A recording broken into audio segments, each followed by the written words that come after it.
όσο περνάει ο καιρός, σκέφτομαι όλο και περισσότερο ότι τα social media δεν αξίζουν και τόσο. Και μιλάω συγκεκριμένα για τα social media τα οποία αφορούν την ψυχαγωγία και όχι τόσο την επικοινωνία. Να πω ότι αυτό το βίντεο το κάνω γιατί απλά θέλω να εκφράσω αυτές τις σκέψεις τις οποίες είχα τον τελευταίο καιρό. Γιατί μπορεί κάποιον να βοηθήσω με αυτόν τον τρόπο, μπορεί κάποιος να σκεφτόταν να αφήσει για λίγο καιρό τα μέσα κοινωνικής δικτύωσης και να το πείσω με αυτόν τον τρόπο, ή απλά για να δώσω σε κάποιον μια δεύτερη άποψη για να έχει στο μυαλό του. Έχουμε μάθει, νομίζω, σιγά σιγά ότι είναι πολύ κακό να βαριόμαστε. Συγκεκριμένα, αυτές οι εφαρμογές κυρίως μας έχουν μάθει να κυνηγάμε συνεχώς κάποιο είδους ψυχαγωγία. Μας έχουν μάθει ότι είναι κακό να μένουμε με τις σκέψεις μας, να μένουμε να κοιτάμε για 5 λεπτά τον τοίχο. Και νομίζω το σημαντικότερο από ό,τι επιχείρημα μπορώ να έχω κατά αυτών των εφαρμογών είναι ότι όταν σταμάτησα να τις χρησιμοποιώ για ένα συγκεκριμένο χρονικό διάστημα, δηλαδή όταν έκανα ένα dopamine detox, χωρίς καμία εξαίρεση, ήμουνα μετά πιο χαρούμενος άνθρωπος. Ακόμα και στις Πανελλήνιες, που θεωρείται μια ψυχοφθόρα και πολύ αγχωτική περίοδος για κάθε μαθητή, νομίζω, για τους περισσότερους μαθητές, ήταν από τις πιο ήρεμες περιόδους της ζωής μου. Επειδή είχα ελαττώσει τόσο πολύ όλα αυτά τα πράγματα, τα οποία φροντίζουν να είναι συνεχώς δίπλα μου για να με ψυχαγωγούν, ήμουν ευχαριστημένος με το πιο απλό καθημερινό πράγμα που μπορείς να φανταστείς. Η 5λεπτη συζήτηση που θα έκανα με τον μπαρίστα που μου φτιάχνε τον καφέ κάθε πρωί στις 8 ήταν αρκετή για να με κρατήσει χαρούμενο μέχρι τις 12 που συνέχιζα το διάβασμα. Ήμουνα πιο ευγνώμων όταν έβλεπα ένα φίλο που είχα να δω καιρό, όταν έβλεπα τους συγγενείς μου, όταν έτρωγα ένα φαγητό το οποίο μου αρέσει. Ορισμένες συζητήσεις με τους φίλους μου απλά δεν ήταν το ίδιο όπως παλιά, επειδή κάποιος από εμάς ή όλοι μας θα ήμασταν παράλληλα στα κινητά μας ενώ μιλούσαμε. Που προφανώς όταν μιλάς σε κάποιον ο οποίος είναι στο κινητό του, ξέρεις ότι δεν σου δίνει όλη του την προσοχή, γιατί τον απασχολεί κάτι άλλο στην οθόνη του. Το άλλο πρόβλημα που έχουμε με αυτές τις εφαρμογές είναι ότι φροντίζουν, αν αποφασίσεις να απομακρυνθείς από αυτές, να γυρνάς πάντα πίσω. Γιατί είναι φτιαγμένες με τέτοιο τρόπο, ώστε κάθε φορά που τις διαγράφεις ή ασχολείσαι λιγότερο με αυτές, να νιώθεις ότι έχεις μείνει στην απέξω. Είναι αυτό που λένε the fear of missing out. Φοβάσαι ότι όσο δεν είσαι στις εφαρμογές αυτές, κάτι γίνεται το οποίο δεν έχεις προλάβει να δεις, ότι κάποια πολύ σημαντική πληροφορία την οποία δεν έχεις αποκτήσει. Και θα παραδεχτώ ότι όντως διέγραψα το Instagram πάνω από 10 φορές. Δηλαδή, το διέγραψα και το ξανακατέβασα πάνω από 10 φορές. Για τους λόγους τους οποίους είπα, γιατί πάντα φοβόμουν ότι κάτι έχανα, γιατί ένιωθα λίγο μειονεκτικά. Και πάντως έρχεται μια δικαιολογία για να μην διαγράψει αυτές τις εφαρμογές. Ότι ναι, αλλά μιλάω με κάποιους φίλους στους οποίους δεν μπορώ να μιλήσω με άλλο τρόπο.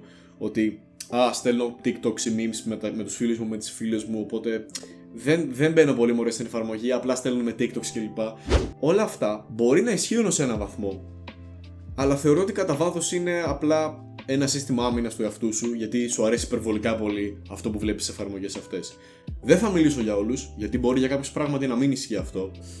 Απλά, αν πιάσει τον εαυτό σου να λέει δικαιολογίες για να μην διαγράψει αυτές τις εφαρμογές, σκέψτε το λίγο παραπάνω. Θέλω να πω επίσης ότι όλα αυτά είναι καθαρά δική μου άποψη. Όπως είπα, τα περισσότερα από αυτά τα οποία ένιωσα και έζησα έχουν αποδειχθεί ότι πράγματι ισχύουν και αυτές οι αρνητικές συνέπειες δεν ήταν στο κεφάλι μου.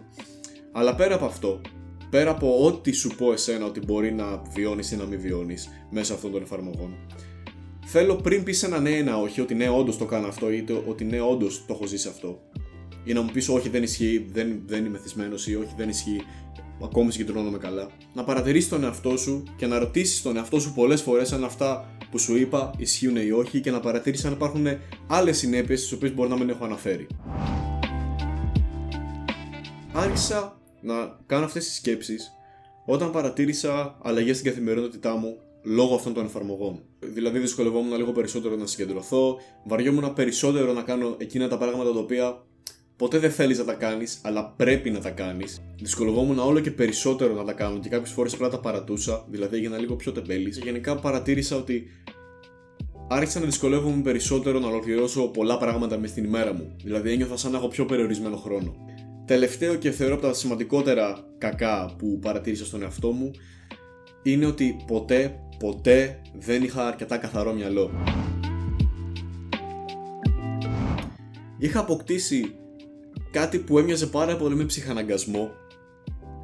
Πρώτα να βγάλω φωτογραφία για να ανεβάσω story ή να ανεβάσω ένα post όταν βρισκόμουν κάπου, όταν έκανα κάτι λίγο πιο ενδιαφέρον, ή απλά όταν δεν βρισκόμουν μέσα στο σπίτι μου, και μετά να σκεφτώ μόνος μου ότι εγώ περνάω καλά. Δηλαδή είχα στο μυαλό μου ότι είναι πιο σημαντικό να δείξω πρώτα στους άλλους ότι εγώ περνάω καλά και μετά να κοιτάξω όντως να περάσω καλά.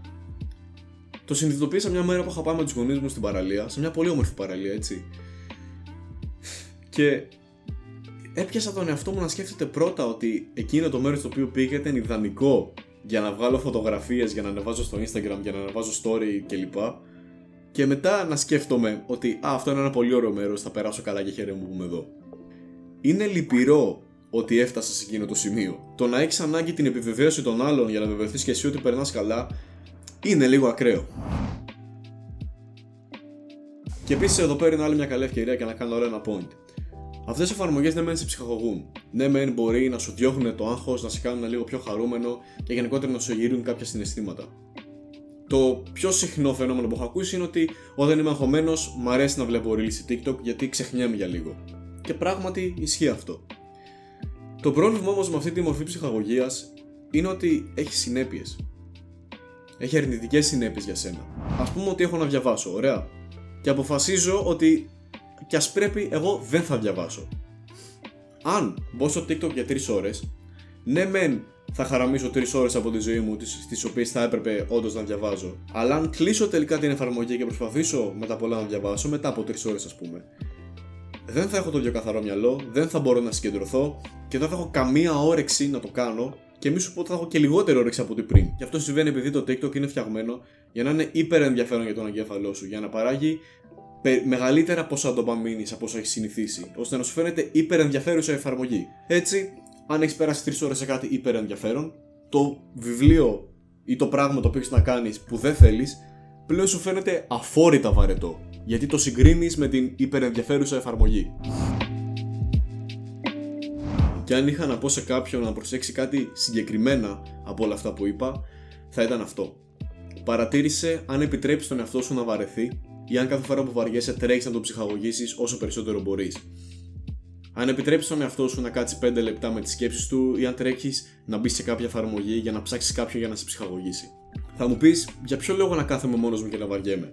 Δεν υπάρχει κάποιο point σε αυτό. Θα σου πω ότι είναι καλό να κάθεσαι με τις σκέψεις σου κάποιες φορές, ακόμη και αν αυτές δεν είναι πιο ευχάριστες ή είναι ακόμα και αγχωτικές. Γιατί μόνο τότε μπορείς να βρεις τη λύση στο πρόβλημά σου ή μόνο τότε θα σου έρθουν οι καλύτερες ιδέες σε κάποιο πράγμα. Όταν αφήσεις το μυαλό σου να ηρεμήσει και να ταξιδέψει λίγο.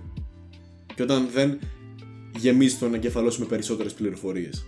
Και αν σκεφτόσουν να κάνεις κάποιο dopamine detox, έστω και για μία μέρα και το ανέβαλες όλο και όλο περισσότερο, θα σου πω κάντο. Κάντο και για μία μέρα. Και δες τα αποτελέσματα μόνος σου. Δεν θέλω να συμφωνήσεις ούτε να διαφωνήσεις αμέσως με αυτό το βίντεο. Θέλω να κρατήσεις αυτά που σου είπα, να τα σκεφτείς λίγο και να παρατηρήσεις μόνος σου τον εαυτό σου ανάλογα με τη χρήση των εφαρμογών που κάνεις. Μπορεί και τον καθένα να είναι διαφορετικό. Παρατήρησε τον εαυτό σου για λίγο και μετά μπορείς να αποφασίσεις εσύ αν είχα δίκιο, αν έλεγα μαλακίες ή αν έπεσα κάπου στη μέση. Αυτά είχα να πω λοιπόν και θα τα πούμε στο επόμενο βίντεο. Peace out!